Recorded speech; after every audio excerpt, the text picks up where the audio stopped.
An Australian customs boat is on its way to the Southern Ocean to pick up 3 Australian anti-whaling activists detained on a Japanese ship. The trio's been held on board the whaling support ship since illegally boarding it on Saturday. They were facing months at sea and possible prosecution in Japan, but the Japanese government has agreed to release them without charge. Australia's Attorney-General Nicola Roxon has warned other protesters they may not get the same leniency in future. The ABC's George Roberts joins me now from Canberra. George, how has this resolution come about so quickly? Well, Nicole, this has been announced overnight. It first broke in Japan and then it's been confirmed by the Australian government here in Australia today. And effectively, the Japanese government has decided to release these men without charge. Officially, they say they're doing it because they weren't violent, they didn't make any damage to the ship, and effectively they were well behaved in their boarding of the vessel, so they've decided to release them. But we also know that the Shonan Maru 2 is effectively the muscle ship, or the security ship, if you like, for the Japanese whaling fleet. Its job is to keep an eye on the people who are keeping an eye on the whalers. So it's shadowing the Sea Shepherd organisation, which are activists against the whaling operations. So it's very much in Japan's interest to keep this ship down in the Southern Ocean. So that could be a main motivating factor behind Japan deciding to release these men.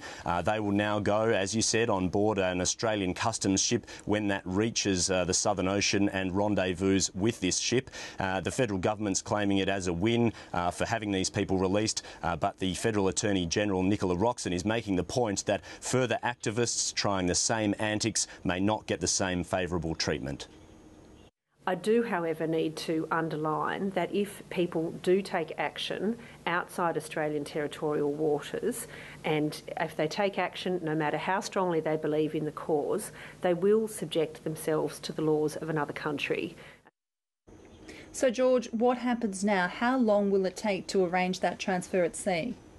Well, the federal government can't give an exact time frame on that. All they're saying at this stage is that it will happen in the coming days. Now, we know that the Shonan Maru and the Sea Shepherd's ship were about a day or more away from Australia and heading south last night, so that puts them even further away from Australia and still heading south. So we're in the situation now where an Australian customs ship, the Ocean Protector, will now be chasing a ship that's chasing a ship on the way to go down and liaise with the whaling fleet in the Southern Ocean. So given that they are days away from Australia, it will take some days for Australian authorities to catch up with those ships to get these men and to bring them back to Australia. So some days away. George Roberts, thank you.